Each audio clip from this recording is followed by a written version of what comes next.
அனைவருக்கும் வணக்கம். ஆத்ம நமஸ்காரம். சுவாமி ராமதீர்த்த பரமஹம்சர் எழுதின சுவாமி ராமதீர்த்த பரமஹம்ச விஜயம் நூலை வாசிச்சுட்டு அதில் இருக்கிற கருத்துக்களை நம்ம சிந்தனை செஞ்சுட்டு வந்துட்டுருக்குறோம்.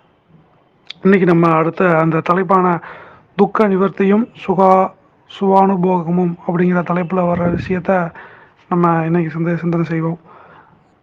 இதில் சுவாமி ராமதீர்த்த பரமஹம்சர் நமக்கு ஏன் துன்பம் ஏற்படுது, இதற்கான காரணங்கள்லாம் என்ன அப்படிங்கிறத தெளிவாக எழுதியிருக்கிறார். இதில் என்ன எழுதியிருக்கார் அப்படின்னா, அன்றைக்கி வர விஷயம் என்னென்னா, ஒருத்தர் ஒரு ஆஃபீஸில் வேலை செய்கிறவர் சாமிகிட்ட போய் சொல்கிறாராம்மா, ஐயா என்னோடய மேலதிகாரி என்னை ரொம்ப தொந்தரவு செஞ்சிட்ருக்கிறாரு, என்னால் அந்த தொந்தரவை தாங்கிக்க முடிய மாட்டேங்குது அப்படிங்கிறத சாமி ராமதீர்த்த பரமஹம்சர்கிட்ட சொல்கிறாங்களாம். இதுக்கு என்னங்கய்யா செய்கிறது அப்படிங்கிறத கேள்வி கேட்டாங்களாம். என்னால் போகிறேன், நான் வேலைக்கு செய்கிறேன், ஆனால் ஏதாவது ஒரு குறைகளை என் மேலே சொல்லி என்னால் அந்த நிம்மதியாக அந்த வேலையை செய்ய விடாமல் என் மீது ஏதோ ஒரு அபாண்டமாக ஒரு பழி சொல்லிகிட்டே இருக்கிறாருங்க அப்படின்னு சொல்கிறாராம்மா. அதுக்கு ராமதீர்த்த பரமஹம்சர் பதில் சொல்கிறாராம்மா, என்ன அப்படின்னா, நீங்கள் அவர் உங்களை தொந்தரவு செய்கிறாருன்னு நீங்கள் சொல்கிறீங்க, உண்மை அது கிடையாது. நீங்கள் உங்கள் ஜீவனை நீங்களே தொந்தரவு செய்கிறீங்க, அதற்கான மரியாதையை நீங்களே கொடுக்கல. உங்கள் ஜீவனுக்கு நீங்கள் மரியாதை கொடுத்துருந்தீங்கன்னா உங்கள் ஜீவனுக்கு அவனும் மரியாதை கொடுத்துருந்துருப்பான். இப்போ உதாரணத்துக்கு ஒரு கடையில் ஒரு புஸ்தகம், சின்ன புஸ்தகம் விற்கிது, அந்த புஸ்தகத்தோட விலை 1 அணா அப்படின்னா யாரும் எம்ஆர்பி 1 அணா அப்படின்னு சொல்லி போட்டிருக்குது. ஆனால் யாராவது 2 அணா கொடுத்து அந்த புஸ்தகத்தை வாங்குவாங்களான்னு கேட்டிங்கன்னா கிடையாது. ஏன்னா எம்ஆர்பி ப்ரைஸ் என்ன போட்டிருக்குதோ அந்த ப்ரைஸை தான் கொடுத்து வாங்க முடியும். அதே மாதிரி ஒரு ஒரு புஸ்தகத்தோட விலை 25 அணா அப்படின்னா, இப்போ அதே சின்ன புஸ்தகத்தோட விலை 25 அணா அப்படின்னு எம்ஆர்பியில் ப்ரைஸ் பிரிண்ட் ஆகிருந்ததுன்னா அதே காசு கொடுத்து வாங்க தயாராகிடுவாங்க. அதே மாதிரி நம்மளும் என்ன எம்ஆர்பி ப்ரைஸோ அதை கொடுத்து வாங்கிப்பாங்க.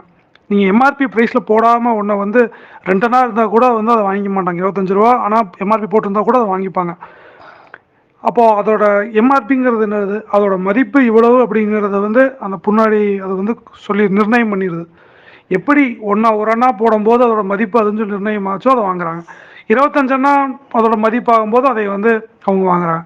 அந்த மாதிரி நம்மளோட மதிப்பு இதுதான் அப்படிங்கிறத நம்ம முதல்ல காமிக்கணும் அப்படின்னு சாமி சொல்கிறார். நம்மளை நம்ம ரொம்ப மட்டமாக நினைக்காம நமக்குன்னு ஒரு மதிப்பு, சுய மதிப்புங்கிறது இருக்குது. அந்த சுய மதிப்புங்கிறது அந்த கடவுள் தன்மையாக இருக்குது. நீங்கள் அவ்வளவு அந்த எம்ஆர்பி அப்படிங்கிறது உங்களோட மதிப்பு தன்மைங்கிறது தெய்வத்தன்மை வாய்ந்ததாக இருக்குது. அதை முதல்ல நீங்கள் நம்புங்க அப்படிங்கிறத சாமி ராமதீர்த்த பரமஹம்சர் அற்புதமாக இந்த இடத்துல சொல்கிறார். இந்த பிரார்த்தனை மூலியமாக இந்த தெய்வத்தன்மையை அடையலான்னு சொல்கிறாங்க. இது உண்மைதான். ஆனால் இந்த பிரார்த்தனைங்கிறது வாயினால் மந்திரத்தை சொல்லியோ இல்லை கோயில் பூசைகள் செய்கிறதுனாலோ பிரார்த்தனை கிடையாது. மானசீகமாக ஒன்று நினைக்கிறது தான் உண்மையான அந்த பிரார்த்தனையாக இருக்கிறதுன்னு சாமி நமக்கு சொல்கிறார். அதே மாதிரி இந்த 2வது உதாரணம் என்ன சொல்கிறாருன்னா, ஒரு மேலதிகாரி இன்னொருத்தர் போய் கேள்வி கேட்குறார். ஒரு மேலதிகாரி அவரை ரொம்ப கீழே வேலை செய்கிறவர்கிட்ட மரியாதை குறைவாக நடத்தினாராமா. என்ன வேலை செஞ்சாலும் அவரை எல்லாம் ஒரு ஆளாடா அப்படிங்கிற மாதிரி நடத்திட்டு இருக்குது. இதை சாமி ராமதீர்த்த பரமஹம்சர்கிட்ட போய் கேட்டுருக்கிறாங்க, ஐயா இந்த மாதிரி என்னோட மேலதிகாரி என்னை ரொம்ப துன்பம் செய்கிறாரு, நான் என்ன சொல்கிறதுங்கன்னு கேட்கல. அவர் ராமதீர்த்த பரமஹம்சர் சொன்ன மாதிரி செஞ்சுருக்கார். அவர் என்ன செஞ்சுருக்காருன்னா, ஐயா நீங்கள் என்னோட மேலதிகாரியாக இருக்கலாம், நீங்கள் சொல்கிற வேலைகள்லாம் என்னால் முடிஞ்ச அளவுக்கு நான் செஞ்சிட்ருக்கிறேன், நான் லீவு போடாமல் வந்துட்டுருக்கிறேன், என்னால் முடிஞ்ச அளவுக்கு நான் வேலை செஞ்சிட்ருக்கிறேன். ஆனால் நான் உங்களோட வேலைக்காரன் கிடையாது, நான் உங்களுக்கு கீழ்ப்பட்டவன் கிடையாது, நான் உங்கள் வேலையை செய்கிறேன், அவ்வளோதான். இதனால் என்னை ரொம்ப மட்டமாக நினைக்காதீங்க அப்படிங்கிறத சாமி சொல்கிறார். இதே மாதிரி இதை என்ன சொல்கிறாருன்னா, நம்மளோட ஆத்மாவசம் அடைஞ்சிட்டோம் அப்படின்னா எப்படி இவன் சுதந்திரத்தன்மையோடு அவங்க சொல்கிறாங்க, நம்ம தைரியமாக அவங்க சுதந்திரத்தன்மையோடு சொல்கிறாங்காட்டிக்கு அந்த மேலதிகாரியை அடுத்த வாட்டி அவரை பேசுகிறத அப்படி திருத்திட்டு வராமா. அப்போ நம்மளும் சுதந்திரத்தன்மையோடு நம்மளோட கருத்துக்களை தெரிஞ்சுட்டு இந்த குறுகிய இந்த வேலைக்காகவும் பொருளுக்காகவும் பயந்துட்டு நம்ம இல்லாமல் சுதந்திரமாக அடுத்தவங்ககிட்ட நம்மளோட கருத்தை நம்ம இப்படி தான் அப்படிங்கிறத வெளிப்படுத்திடணும். ரொம்ப அதை மனசில் போட்டு நினச்சிட்டு குறுக்கிட்டு அதை நினச்சிட்டு இயங்கிட்டு இருக்க வேண்டியதில்லை. நம்ம அவங்களுக்கு வேலை செய்கிறோம், ஆனால் நம்ம அவங்களோட அடிமை கிடையாது அப்படிங்கிறத சாமி ராமதீர்த்த பரமஹம்சர் சொல்கிறார். அப்புறம் 3வது உதாரணம் சொல்கிறாரு. ஏசிய கண்டத்தில் ஒரு அரசர் ஒருத்தர் இருந்தாராமா. அந்த அரசர் ஒரு மனிதனை தப்பு செஞ்சுட்டான் அப்படின்னு சொல்லி ஒரு தண்டனை கொடுக்குறாராமா. இவனை வந்து கழுமரத்தில் ஏற்றி இவனை கண்டம் துண்டமாக வந்து கொண்டுறணும் அப்படிங்கிற மாதிரி ஒரு தண்டனை கொடுக்குறாராமா. அந்த அரசருங்கிறவர் வந்து ரொம்ப தலைகணம் பிடிச்சவராக இருக்கிறாராமா. இவன் என்னடா இவன் நம்ம மாதிரி யாரும் இல்லை அப்படிங்கிற மாதிரி ஹெட் வெயிட் கொண்டு அரசராமா அவர்.